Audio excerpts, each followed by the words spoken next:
नमस्कार दोस्तों, आप देख रहे हैं स्कैरी फ्राइडे 5.0। तो चलिए बढ़ते हैं आज की कहानी की ओर। मैं आज भी उस बात को सोच के सहम जाता हूँ। मेरी रूह अभी कांप उठती है। कई रातों से मैं सो तक नहीं पाता।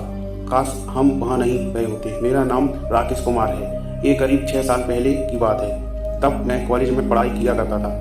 मेरे दोस्त विनय, स्वप्निल, अनिल, रागिनी, अनामिका थे। हम सभी को पहाड़ियाँ घूमना और वहाँ कैंपिंग करना बड़ा पसंद था। वैसे तो हम कई बार पहाड़ियों में घूम आए थे, पर इस बार हमें बिल्कुल नई जगह जाना था जहाँ कोई ज़्यादा जाता ना हो। हमारी परीक्षाएं खत्म हो गई थी। हम सब इकट्ठा हुए और आगे हमें कहाँ घूमने जाना है इसकी प्लानिंग करने लगे। मैंने पूछा, क्या किसी ने कुछ सोचा हम कहाँ जाएंगे? अनिल ने कहा, हाँ दोस्तों, मुझे एक ऐसी जगह पता है जहाँ कोई भी घूमने नहीं जाता। शायद हम पहले होंगे जो उस पहाड़ी पे जाएंगे। विनय ने पूछा, ऐसी कौन सी जगह है? अनिल ने कहा, सिरकता पहाड़ी, ये मेरे गांव के पास है। दरअसल आसपास के गांव वाले उस पहाड़ी को शैतान पहाड़ी कहते हैं, इसलिए वहाँ कोई नहीं जाता। रागिनी ने पूछा, शैतान पहाड़ी क्यों? अनिल ने कहा, ज़्यादा तो नहीं पता, पर कहते हैं कि वहाँ शैतानों का वास है, इसलिए वहाँ कोई नहीं जाता। स्वप्निल ने कहा, अरे छोड़ो यारो, सब बकवास बातें हैं, चलते हैं। वहाँ गांव वाले लोग तो पुराने ज़माने की बातें लेकर चलते हैं। हम सबको वहाँ जाना चाहिए। सभी ने सोचा और सभी उस पहाड़ी पे जाने के लिए तैयार हो गए। दूसरे दिन में वो सब कार में बैठ वहाँ जाने के लिए निकले। शाम को वो अनिल के गाँव उसके दादाजी के घर पहुँचे। रात को खाना पीना और रात भर आराम करने के बाद वो सुबह उस पहाड़ी के लिए रवाना हो गए। घने जंगलों के रास्ते होते हुए वो एक गुफा के पास पहुँचे। गुफा के बाहर खड़े पत्थरों से बंद किया हुआ था। अनिल ने कहा, इस गुफा से अंदर जाने पर दूसरी तरफ हमें पहाड़ी मिलेगी। विनय ने कहा, शायद आसपास के गाँव वालों ने ये पत्थर रख दिए होंगे। सभी ने उसकी हाँ में हाँ मिलाई। फिर सभी उस बड़े पत्थरों को हटाने में लग गए। बड़ी मेहनत के बाद उन्होंने सारे पत्थरों को हटा दिया। फिर वो अंधेरी गुफा से अंदर की ओर धीरे धीरे जाने लगे। थोड़ी देर बाद चलने के बाद वो उस गुफा से बाहर निकले। बाहर नजारा देख वो दंग हो गए। घनी लंबी पहाड़ियों पे घने पेड़, झरने और वो ताजी हवाएं सबका मन मोहित कर रही थी। पहाड़ी काफी बड़ी थी और कई किलोमीटर तक फैली हुई थी। उन्होंने पहाड़ी चढ़ना शुरू किया। घने जंगल और पथरीले रास्ते और पूरी पहाड़ी पे फैली छोटी छोटी गुफाएं। धीरे धीरे ऊपर अपने दोस्तों के साथ मजाक मस्ती करते हुए वो लोग शाम को पहाड़ी की टॉर्च पे चढ़ गए। ऊपर बड़ा मैदान और घने पेड़ भी थे। एक ऐसा सुंदर वातावरण, बादल जैसे एकदम नजदीक, प्रज्वलित करती हवाएं। ऐसी सुंदर पहाड़ियां उन्होंने अब तक ना देखी थी, नहीं आगे की कहीं देखी। हमने वही रात टेंट लगाए, फिर वहाँ आग जला के खाना पका कर वही खा लिया। फिर थोड़ी देर वही गप्पे मारने बैठ गए। मैंने कहा, दोस्तों, कितनी खुशनुमा जगह की मन करता है यहीं रह जाऊँ। अनामिका ने कहा, हाँ सच में बड़ी अच्छी जगह है, कितनी खामोशी और कितना सुकून है यहाँ। हम सभी कुछ देर बातें करने के बाद अपने लगाए टेंट में सोने चले गए। आधी रात को रागिनी अचानक झला के उठ खड़ी हुई। उसे कुछ भयानक सी आवाज आई, जैसे कोई गड़गड़ा रहा हो। तभी उसने देखा उसके टेंट के पीछे से अचानक से कोई परछाई भागी। रागिनी थोड़ी डर गई। फिर से वही परछाई उसके टेंट के चक्कर लगा रही थी। रागिनी को कुछ समझ नहीं आ रहा था ये क्या हो रहा है। फिर अचानक से बाहर वाली परछाई वहां से गायब हो गई। रागिनी अपने टेंट से बाहर निकली। बाहर घना अंधेरा और जोरों से ठंडी हवाएं चल रही थी। रागिनी ने आसपास को देखा। सभी अपने टेंट में सो रहे थे। उसने अपने टेंट के आसपास चक्कर लगाया, वहां कोई नहीं था। उसने सोचा शायद उसका भ्रम हो या कोई जानवर। वो जैसे ही टेंट में वापस जाने लगी वैसे ही थोड़ी सहम गई। सामने दूर के एक पेड़ के पीछे कोई छुप कर खड़ा होकर उसे देख रहा था। उसकी आंखें चमक रही थी। रागिनी को लगा शायद कोई जानवर है, वही मेरे टेंट के पास आया होगा।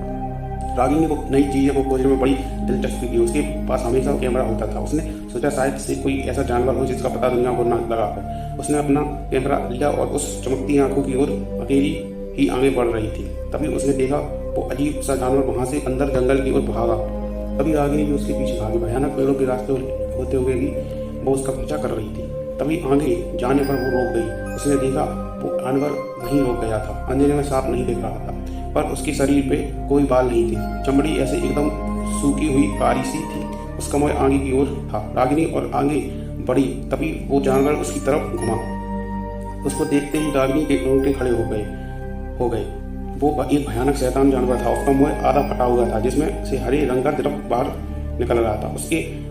उसके भयानक नुकीले मुंह के दांत साफ नजर आ रहे थे। उसकी बड़ी आंखें भयानक लाल चमकीली उसे घूर रही थी। उसके पैरों और हाथों पे बड़े नुकीले नाखून थे। वो गुस्से से गुर्राते हुए रागिनी को ही देख रहा था। रागिनी की हालत अब खराब थी, डर से कांप गई थी। तभी नीचे जमीन से आए हुए कई भयानक हाथों ने उसे अंदर नीचे खींच लिए।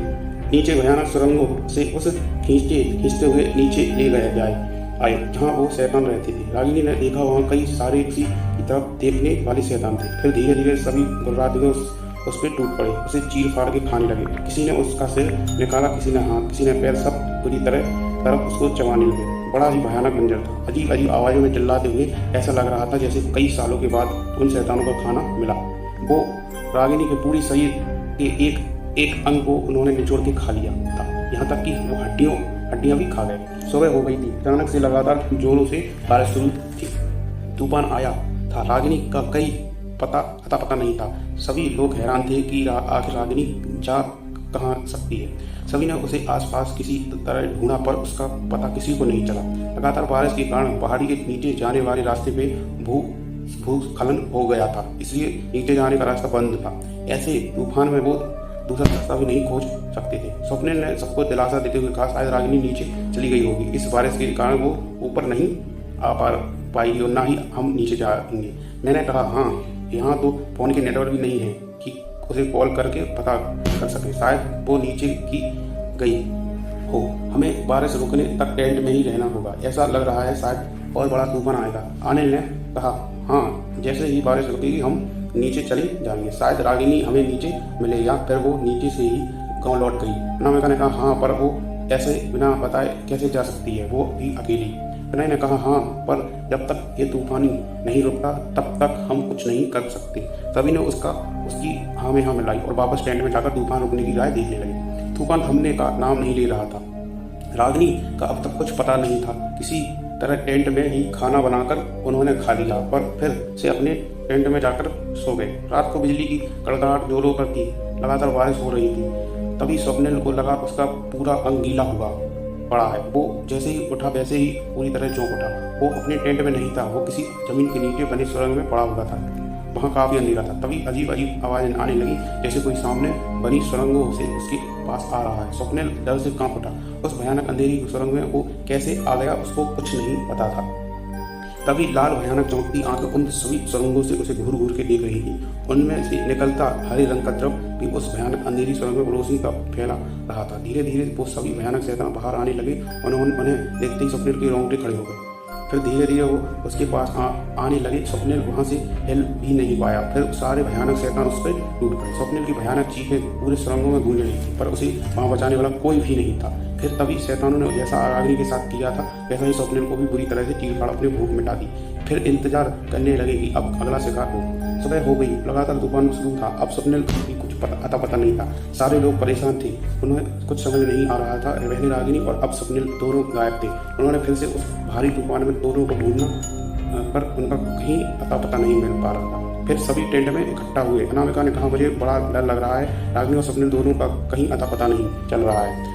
चले गए दोनों। अनिल ने कहा, हाँ, पता नहीं, सब अजीब सा हो रहा है। यहाँ देखो, तूफान भी थमने का नाम नहीं ले रहा है। मैंने कहा, दोस्तों, जैसे ही तूफान थमेगा हम सभी नीचे चले जाएंगे। तब तक हम सभी एक ही टेंट में सोएंगे। विनय ने कहा, हाँ, सही कहा, हम सब साथ रहेंगे तो कुछ अनहोनी नहीं होगी। फिर रात को उन्होंने सब टेंट को एक साथ लगा एक बड़ा टेंट बनवा लिया और सभी थोड़ा कुछ खाकर कुछ एक साथ भी सो गए। आधी रात के समय जोरों से बिजलियां कड़क रही थी। विनय को नींद नहीं आ रही थी तो वो उठ के बैठ गया। बाकी सब सो रहे थे। तभी अचानक जोरों से बिजली कड़कने लगी। उसी बिजली की रोशनी में उसे बाहर खड़े दो साए दिखाई दिए। विनय सहम गया, पर उसे लगा शायद रागिनी और स्वप्निल आ रहे हैं। वो जल्दी टेंट से बाहर निकला। उसने देखा तो साए सामने जंगल की ओर जा रहे थे। विनय चिल्लाया, रागिनी, स्वप्निल, पर वो साए पीछे नहीं मुड़े। विनय उसके पीछे पीछे जाने लगा। तभी अनामिका की नींद टूटी। उसने देखा कि विनय टेंट में नहीं था। उसने से कहा कि मुझे और अनिल और राकेश को देखो, विनय यहाँ नहीं है। सभी टेंट के बाहर निकले। हमने देखा थोड़ी दूर विनय जंगल के अंदर जा रहा था। हम सभी उसके पीछे पीछे भागने लगे। वो जंगल की काफी अंदर तक चला गया था। वो दोनों साए अभी भी विनय के आगे थे और विनय उनके पीछे जा रहा था। हम सभी जंगल के काफी अंदर तक चले आए। कांप उठा, चले आए। तभी विनय के आगे चलते आए, अचानक रुक गए। तभी वो पीछे मुड़े। वो वही भयानक शैतान थे। विनय कांप उठा। नीचे से आए भयानक कई हाथ उसे अंदर खींचने लगे, पर विनय काफी जोर लगा रहा था ताकि अंदर खींचा ना जाए। तभी उनमें से एक शैतान उसके पास आया और उसने विनय का सिर उसके शरीर से अलग कर दिया। तभी हम सभी वहाँ पहुंच चुकी थी। वो भयानक नज़ारा देख अनामिका चीख पड़ी। एक सब अब हमने गलती कर दी थी, हम तीनों अब मुसीबत में आ चुके थे। शैतान हमें देख अजीब आवाज़ें में चिल्लाने लगे। तभी हमने देखा उन्हीं शैतानों जैसे दिखने वाले और कई भयानक शैतान नीचे जमीन से निकलकर बाहर आने लगे। वो कई सारे थे। अब उनका शिकार हम थे। मैं जोर से चिल्लाया, भागो यहाँ से। हम तीनों बड़ी तेजी से वहाँ से भागने लगे। तभी शैतान हमारे पीछे चिल्लाते चीखते भाग रहे थे। मैंने देखा जैसे जैसे हम भाग रहे थे वैसे वैसे कई शैतान जमीनों से निकलते जा रहे थे। हमारे बचने का कोई रास्ता नहीं था। हम अपनी पूरी ताकत लगाकर भाग रहे थे। हमें नहीं पता था कि हम कहाँ जा रहे हैं, बस हम अपनी जान बचाकर दौड़ रहे थे। तभी अनिल ने कहा, देखो वो सामने एक गुफा है, उसमें चलो। हम सभी तेजी से उस अंधेरी गुफा में घुस गए, पर फिर भी हम बचने वाले नहीं थे। पर ये क्या, सारे शैतान उस गुफा के बाहर ही ठहरे गए। कोई भी अंदर नहीं आ पा रहा था, जैसे कोई शक्ति उन्हें अंदर आने से रोक रहे हो। तभी मैंने देखा उस गुफा के अंदर लकड़ियों से बना दरवाजा भी था। मैंने उसे धक्का मार उसे अंदर से बंद कर दिया। हम तीनों काफी डर से कांप उठे थे। तभी हमने हमारे मोबाइल की टॉर्च जलाई। हालांकि मोबाइल में अभी भी कोई नेटवर्क न था। हमने देखा वो गुफा तो थी वहाँ, पर वहाँ एक मूर्ति भी रखी हुई थी। वो मूर्ति चांदी की बनी हुई थी। उसकी आंखें किसी लाल धातु से बनाई हुई थी। उसके सर पर पीतल से बने सींग भी थे। हमें नहीं पता कि वो इस चीज की मूर्ति थी, पर उस गुफा ने हमें बाहर के शैतानों से बचाया था। हमने देखा वहाँ कुछ मसाले भी लटकाए हुई थी। अनिल के पास लाइटर था, उसने सारी मसाले जलाई। पूरी गुफा अब रोशनी से भरी हुई थी। हमने देखा कि पूरी गुफा के पत्थरों अजीब अजीब से चित्र बनाए गए थे, शायद उन शैतानों जैसे। उन चित्रों के साथ कुछ लिखा हुआ था, पर वो कौन सी भाषा थी हम समझ नहीं सकते थे। हम तीनों वहाँ एक जगह बैठ गए। अनामिका ने रोते हुए कहा, वो क्या था? तुमने देखा ना कैसे उन शैतानों ने विनय को मार दिया? अनिल ने कहा, हाँ, शायद उन्होंने ही रागिनी और स्वप्नेल को भी मार दिया होगा। वो तो कितने भयानक थे और कई सारे भी। मैंने कहा, हाँ, हमने यहाँ आकर शायद गलती कर दी। वो शैतान चाहते हैं क्या है? तुम दोनों डरो मत, हम कई रास्ता खोजना होगा। उस गुफा को अच्छी तरीके से जांचो, शायद कोई रास्ता मिल जाए। अनिल ने कहा, हाँ, सामने से वो सारे शैतान हैं, हमें यहीं गुफा से कोई रास्ता खोजना होगा। जल्द से जल्द इस गुफा पहाड़ी से निकलना होगा। अनामिका ने कहा, नहीं तो हम भी नहीं बचेंगे। मैंने कहा, चलो सारी गुफाओं को चेक करें। तीनों उस गुफा में रास्ता खोजने में लग गए। कई देर तक उन्होंने प्रयास किया, पर गुफा चारों ओर से बंद थी। वो तीनों थक गए थे। तभी अनामिका उठी और उस मूर्ति के सामने जाकर बैठ गई। फिर कहने लगी, हम नहीं जानते आप क्या हैं, पर वो शैतान यहाँ अंदर आ नहीं पाए। हमें रास्ता दिखाएं, हमें बचाएं। तभी उस मूर्ति के पैरों को छुआ। तभी उस मूर्ति के पैर ऊपर की ओर उठने लगे। तीनों ने देख हैरान हो गए। मूर्ति पूरी ऊपर की ओर उठ चुकी थी। तीनों ने देखा नीचे छोटी गुफा खुल गई थी। नीचे जाने के लिए सीढ़ियां भी बनी हुई थी। तीनों ने एक दूसरे को देखा और इशारे में नीचे चलो का संकेत दिया। फिर वो तीनों धीरे धीरे उन सीढ़ियों से नीचे जाने लगे। तीनों धीरे धीरे सीढ़ियों से नीचे उतर रहे थे। उन्होंने हाथों में वहां जलाई हुई मसाले लेते ली थी।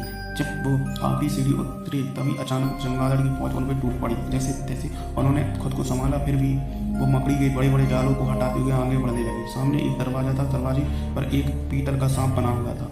उसके नीचे कुछ लिखा हुआ था, पर वो भाषा उन्हें समझ नहीं आई। वो ऐसी ही भाषा थी जो उस मूर्ति के गुफा में थी। अनिल ने कहा, पता नहीं यार, कौन सी भाषा है ये? दरवाजा कैसे खोलें? अनामिका ने कहा, हाँ, इस दरवाजे को खोलने का कोई जरिया दिख ही नहीं रहा है। मैंने कहा, दोस्तों, कुछ ना कुछ रास्ता होगा अंदर जाने का, ढूंढो। तीनों दरवाजा कैसे खोलें उस काम में लग गए।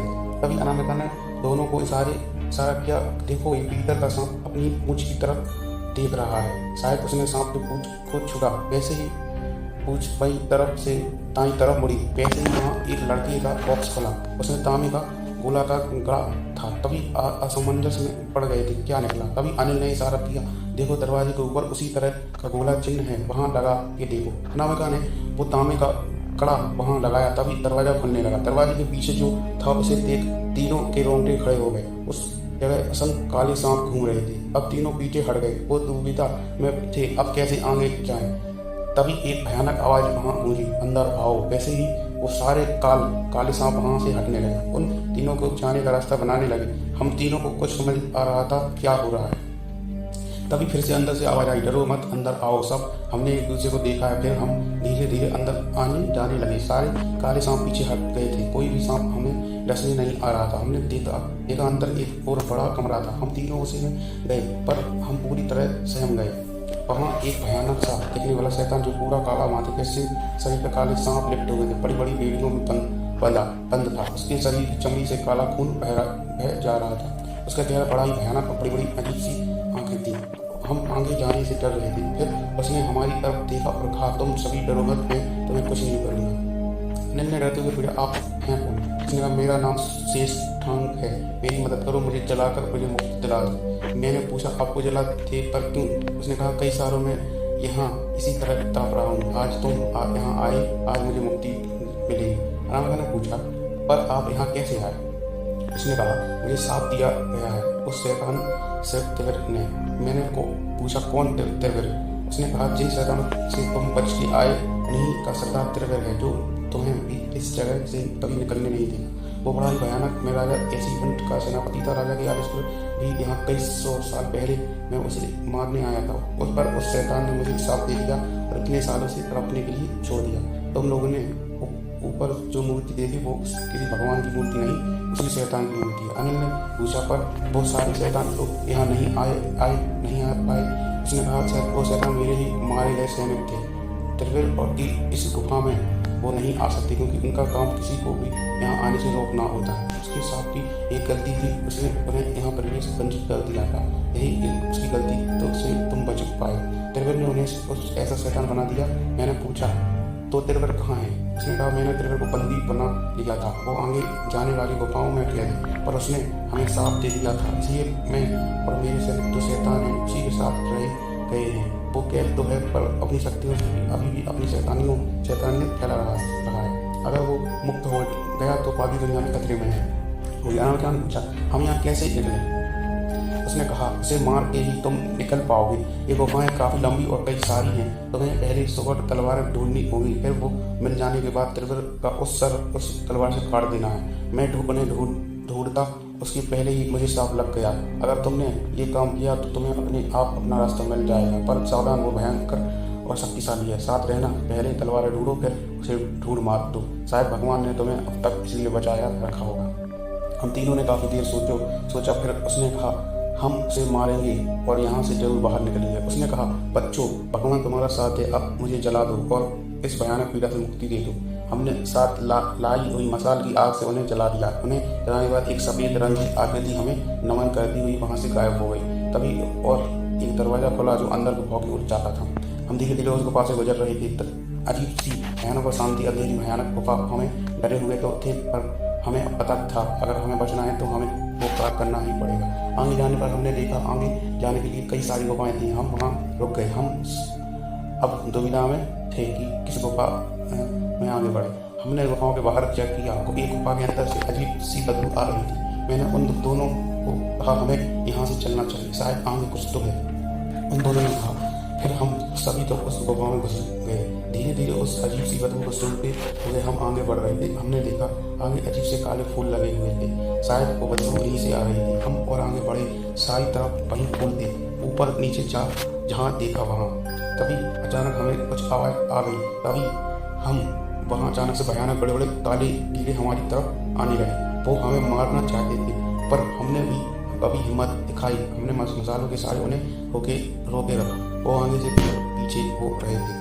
तभी हम आगे की ओर भागने लगे। हमने देखा और ज़्यादा कीड़े हमारी तरफ आ रहे थे। हम जल्द जल्द वहाँ से भागने लगे। तभी हमें वहाँ एक कमरा दिखाई दिया जो चमक रहा था।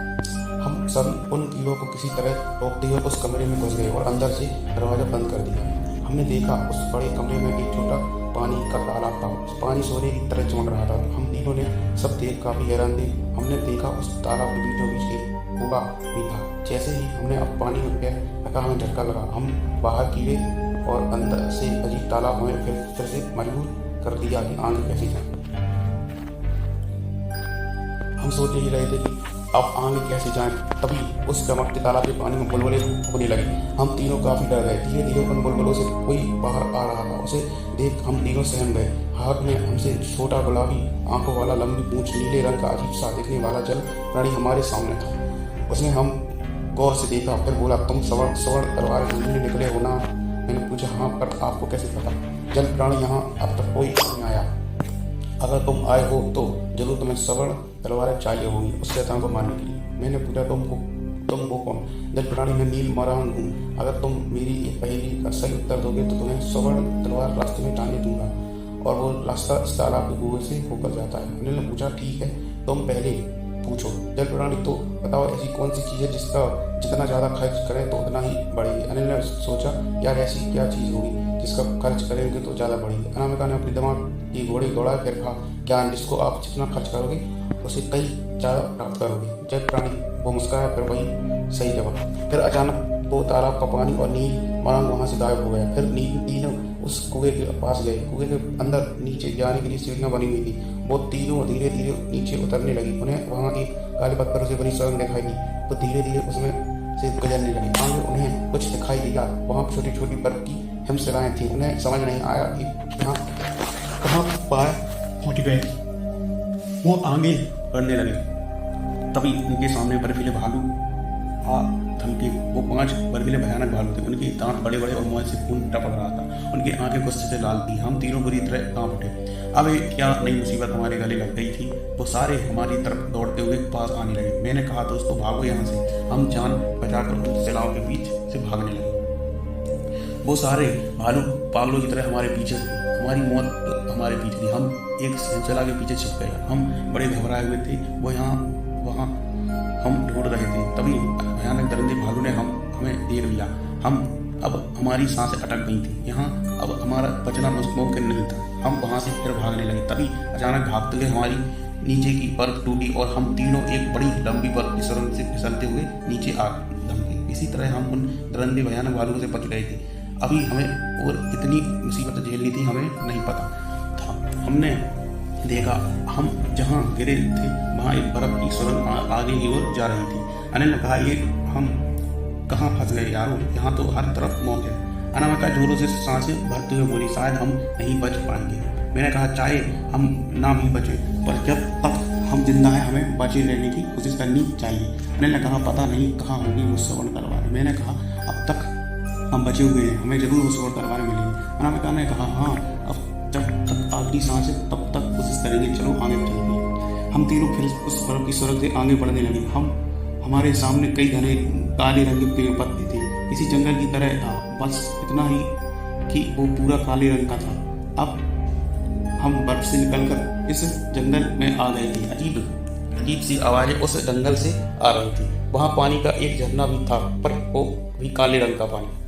तभी हमारे पीछे से एक बड़ी दहाड़ने की आवाज़ आई। हम तीनों बुरी तरह सहम गए। हमने पीछे देखा, हमारे रोंगटे खड़े हो गए। हमारे पीछे लाल डरावनी आंखों वाला पूरे काले रंग का एक सबसे बड़ा शेर खड़ा था, जो हमें ही घूर रहा था। शायद वो हमारा शिकार करना चाहता था। हमने पास ही पड़ी लकड़ियाँ उठा ली ताकि कुछ देर लड़ सके। तभी हम फिर भागने लगे। वो शेर हमारे पीछे तेजी से आ गया। उसने अनिल को पीछे पन्नों से पार किया। अनिल घायल हो गया, कर नीचे गिर पड़ा। हम वहाँ रुक गए, पर अनिल ने कहा, दोस्तों तुम दोनों आगे भागो यहाँ से। हमने कहा, हम लड़ेंगे इस शेर से। अनिल ने कहा, दोस्तों अपनी जान बचाओ, आओ जाओ यहाँ से। ऐसे ही शेर अनामिका की तरफ आया। अनिल आकर उसमें कूद पड़ा, उसे रोकने लगा, पर उस शेर ने उसी बुरी तरह चीर फाड़ दिया और हमारा अनिल मार गया।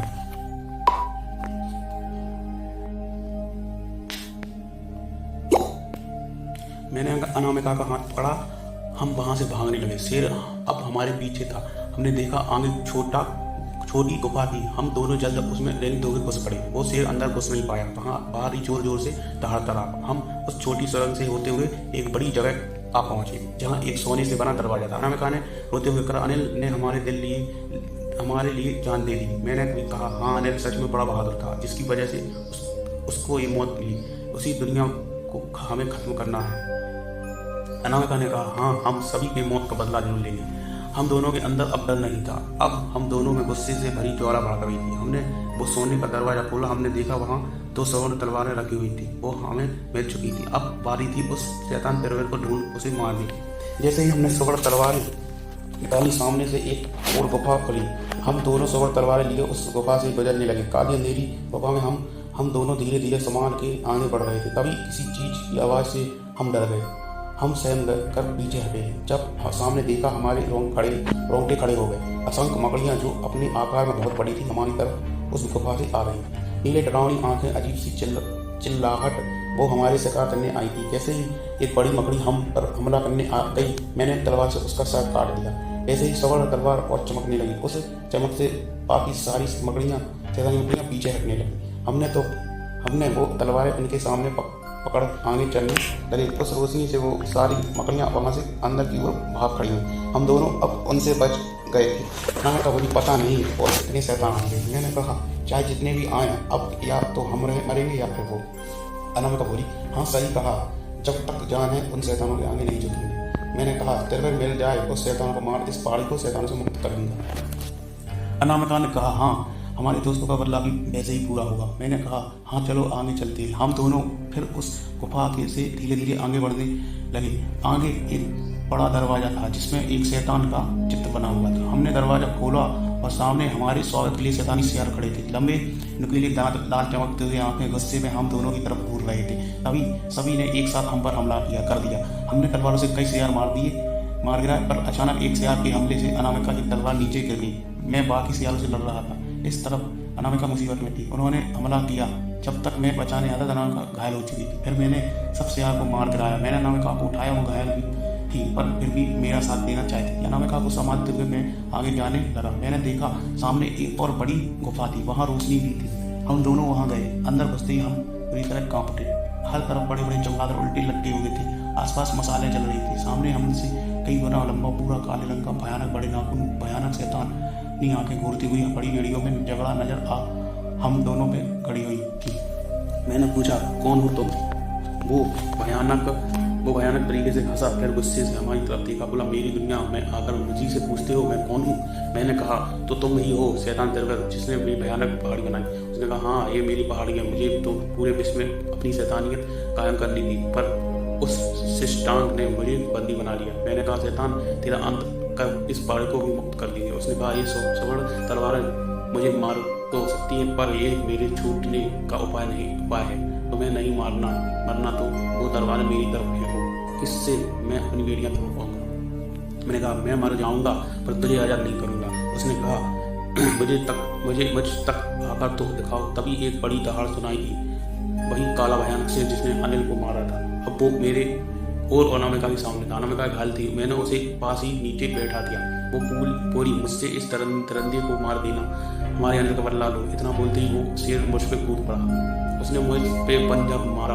उसके नाखून के बाल से मेरे चेहरे से खून टपक रहा था। मैंने अपनी तलवार सीधी की और वो शेर फिर गुस्से से मुझे घूर रहा था। वो फिर मेरी तरफ आया। इस बार मैंने सही तरीके से उस स्वर्ण तलवार से उसका एक पैर काट दिया। वो नीचे गिर पड़ा। फिर मैंने तलवार उसके पेट में घुसा दी। वो तड़प कर नष्ट हो गया। दूसरी तरफ एक और धार से मैं कांप उठा। वो वही शैतानी बर्फीले भालू थे। मैं कई देर तक उनसे लड़ता रहा। अंत में उन्हें भी उस स्वर्ण तलवार से मैंने रोन डाला, पर मैं भी बड़ा घायल था।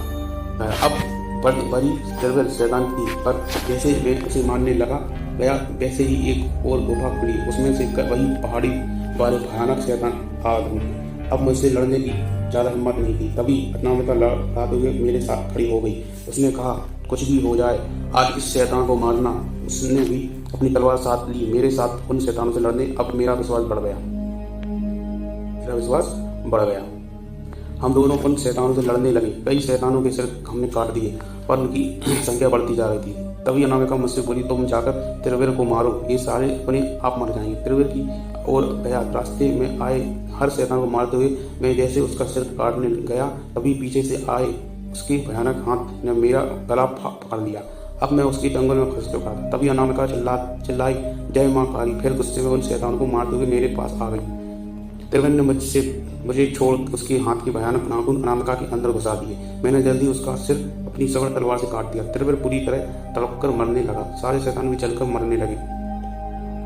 पूरी गुफा के पत्थर टूट कर नीचे गिरने लगे। मैंने पूरी तरह घायल अनामिका को उठाया और वहां से भागा। मुझे आगे जाने पर नीचे जाने की सीढ़ियां नजर आई। मैं जल्द वहां से नीचे उतरा। लगातार गुफाएं टूट रही थी। तब तक हम नीचे उतर आए। अनामिका को हाथों में लिए हुए मैंने देखा, पर हम जहाँ से आए थे वो गुफा मुझे दिखाई दी। वो जल्द उसमें से बाहर निकल आया। वो पहाड़ी और वो गुफा सब नष्ट हो गई थी। वो रास्ता भी टूटे हुए पत्थरों से बंद हो गया। हम दोनों ही सही सलामत थे। मैं उस घटना को याद करके अब भी सहम जाता हूँ। बार बार वही दृश्य याद आते हैं। यही थी मेरी शैतानों के साथ घटी कहानी। रात के 2 बज रहे थे। राकेश उन शैतानी रास्ता याद करने के बाद अपनी कुर्सी पे से खड़ा होकर जाकर अब उसने अपना फ्रिज खोला। उसमें से कुछ मांस के टुकड़े लिए वो एक ताला लगाए कमरे के पास पहुंचा। उसने दरवाजा खोला तो सामने लोहे की कुर्सी पे बड़ी बड़ी बेड़ियों में बंद अनामिका, जिसकी आंखें लाल नुकीले दांत, लंबे नाखून, घुटनों तक बाल, एक शैतान बन चुकी थी। राकेश ने मांस के टुकड़े फेंक वो किसी जानवर की तरह उसे खा गई। तब फिर शैतान ने अपने नाखून उसमें घुसाए थे, तब उसका थोड़ा अंश उसमें छोड़ दिया था। कुछ दिनों बाद अनामिका वैसे ही शैतान बन गई थी। उनका पता लगाना मुश्किल था। राकेश ने बेड़ियों से बांध अंदर बंद कर दिया था। सुवर्ण तलवारें भी उसी जगह दफन हो गई थी। उनका अब मिल पाना असंभव था। अब वो उसे नहीं मार सकता था। शायद किसी दिन कोई और उपाय मिले तो इस दुनिया को आने वाले इस खतरे से बचा सकेगा।